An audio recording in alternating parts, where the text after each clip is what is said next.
Bonjour, Mishko Quay Nadish Nakas. Hi, everybody. It's Sandi Boucher here once again, and I decided to give you kind of a behind the scenes look at my podcast this week. This is me. Now, if you're listening to this on Apple Podcasts or on Spotify, you're not seeing the visual. If you're watching this on YouTube, you can see this is me on a Saturday morning. This is my hair is doing some pretty funky stuff. I don't have makeup on. Um, yeah, I did my eyebrows. I didn't want to scare you. But this is how I do my podcast episodes. There's no script. I have no papers in my hand. It's from the heart to you. And it's Saturday because I was really super busy this week. Still feeling a little tired, so I didn't record this on Friday.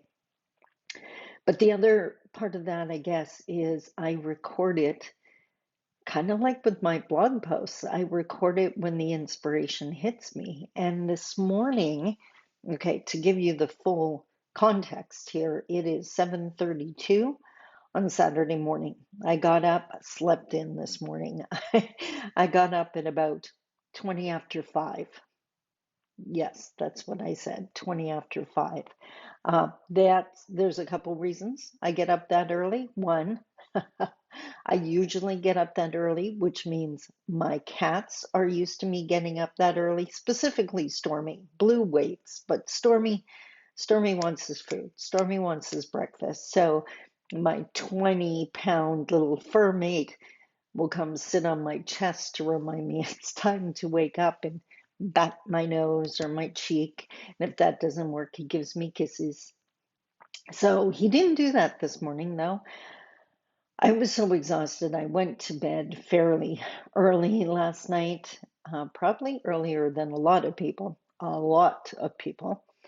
So I was rested. It was time to get up. And the one thing I find now that I'm older, I'm 59, getting closer to my 60th birthday, I find it makes no sense to me to get up every day during the week and then do something screwy with my time schedule and stay up way late or sleep in.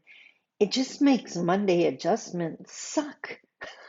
And if I just keep getting up at a time that's normal to me, I don't use an alarm clock, so I get up early every morning between 5 and 6, usually closer to 5. If I just keep doing that, it's not that shock to my system. And it's my choice. I like getting up early. This is when I get all my work done. All of that falls into the theme behind this podcast, the message that came to me, the inspiration. I'm sorry, I got the sniffles. I hope I didn't get a cold. Anyways, I wrote a blog post last week. If you follow my blog on social media or you're on my email list, even better, or you follow me on YouTube, you would have seen it too, relating to the Indigenous Peoples Court and the Indigenous specific courtroom that's in our new courthouse. And in that blog post, I made reference to how I now see, as Indigenous people, we are trying to be Indigenous, to be who we are, to look at the world through our eyes in the middle of what I called colonial insanity, which is that ever present in that assimilation, that pressure to fit in and to be like mainstream. Sad but true. When I made the comment just now about trying to be Indigenous, there's some people I know, some people I still consider friends, even though I'm not sure they would classify me that way. I know they heard the phrase trying to be Indigenous and they thought of the stereotype. They would have laughed and thought, yeah, I'm real Indigenous. And they're thinking about going out drinking or drugging or both. Heartbreaking, because when I talk about trying to be Indigenous, I'm not talking about the stereotype. What brought this to mind for me is the conscious effort I put into my life, that I live my life very consciously. I choose when I get up, it's not just an accident.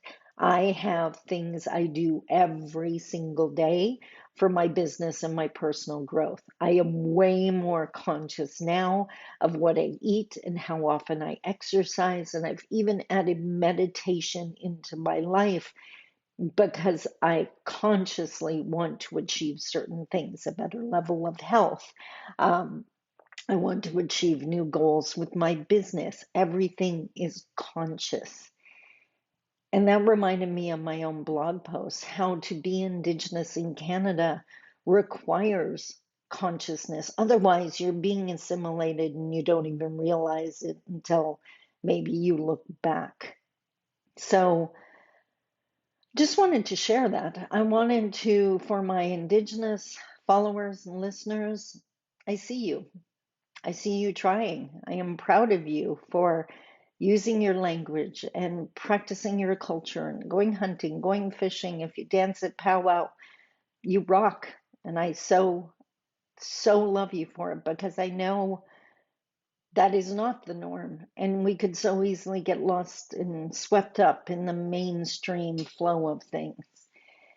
And for other people who, like me, are trying to unpack and live a conscious Indigenous life of pride and service and, accomplishment in areas that matter to us, not someone else's standard, trying to become a better person, better parent, better grandparent, better friend, better boss in my case. I see you. And of course, that's not just Indigenous specific for all the people that want to come back on me for that. But it's different when you're marginalized and you're trying to hang on to your cultural pride and your cultural ways in the middle of a sea that wants you to be someone else. So, this is me saying kudos. This is me, natural me, on a Saturday morning. Um, but this is me saying, I'm proud of you and don't give up and keep going. Because as I mentioned at an event I did this week, once upon a time I was a 10-year domestic abuse survivor. I guess I still am, but I mean, I was just out of that. I didn't have a voice, and you couldn't have paid me enough to speak up in a group sitting at a table, never mind on a microphone at the front of the room. And look where I am now. If I can do it, so can you. It's one step at a time. It's remembering that your value is not in the hands of other people. The Creator gifted that to you on the day you were born. And no one can take it away from you. Just because someone else doesn't see it, their vision problem is not your value problem. The fact that they can't see your amazingness doesn't mean you're not amazing. And I really, really hope if there's one thing I want you to practice is you go look in the mirror. You stare at that person until you see how amazing you are too. At least one thing that's amazing about you, and then try another one and again and again and again. I'm not talking about arrogance. I'm not talking about believing you're better than other people. I'm talking about realizing how amazing you are. You're not an accident. You're here on purpose. You have value. There are people in your life that really thank Creator every single day that you're there.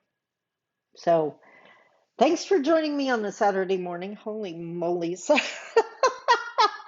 This is as real as it gets, guys. My mom would say, it's about time to introduce myself to a hairbrush. Love my mom. Miss her every day. I have something new coming with my videos. Watch for those. I hope you have a super duper double delicious long weekend. For those who celebrate Thanksgiving, enjoy. I'm a Anishinaabe Kwe. I celebrate Thanksgiving every single day. And celebrating the settlers' arrival, I think that might have been one of those things I unpacked years ago. You do you. And I will see you on Monday with a blog post and next week with a podcast video or audio, or I haven't decided yet. I love you. Take care. Bye bye.